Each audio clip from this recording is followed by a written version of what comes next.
ni ako San Nicolas de Tolentino. Ket sabay tumatag kalinaet ken agbiag iti kapyang ken iti tangnay daytoy agtanan.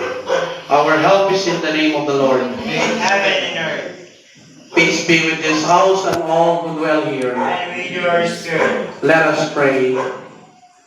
Lord, be close to your servants who reside into this home and ask for your blessing. Be their shelter when they are at home, their companion when they are away, and their welcome guests when they return. And at last receive them into the dwelling place you have prepared for them in your Father's house, where you live forever and ever. May the peace of Christ rule in our hearts, and may the word of Christ in all its richness dwell in us, so that whatever we do in word and in work, we will do in the name of the Lord. Our Father, art in heaven, hallowed be thy name. Thy kingdom come, thy will be done on earth as it is in heaven. Give us this day our daily bread, and forgive us our trespasses, as we forgive those who trespass against us. And lead us not into temptation, but deliver us from evil. Hail Mary, full of grace, the Lord is with you. Blessed are you among women, and blessed is the fruit of thy womb, Jesus. Holy Mary, Mother of God, pray for us sinners now and in the hour of our death. Holy Mary, full of grace, the Lord is with you. Blessed are you among women, and blessed is the fruit of thy womb. Holy Mary, Mother of God, pray for us sinners now and in the hour of our death. Amen. Glory to the Father, to the Son, and to the Holy Spirit.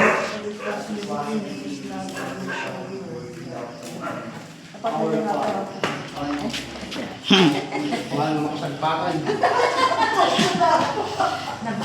Nabalurot ni Father. Ay, baka na. Okay.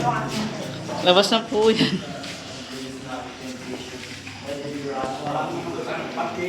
Beloved dead, remember them in our prayers.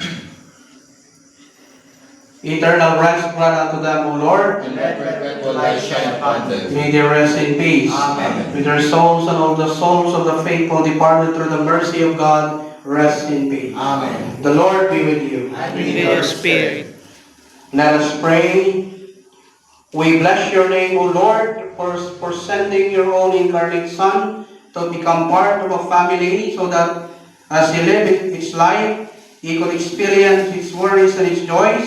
We ask you, Lord, to protect and watch over this family, so that in the strength of your grace, its members may enjoy prosperity, possess the priceless gift of your presence and peace, and of the church alive in the home, bear witness in this world to your glory. We ask this through Christ our Lord. Amen. And through the imposition of my priestly hand, and through the intercession of the Blessed Virgin Mary, and all the saints, especially Saint Nicolas de Tolentino, may God bless you, protect you, and heal all your infirmities and sickness, in the name of the Father, the Son, and the Holy Spirit. Amen.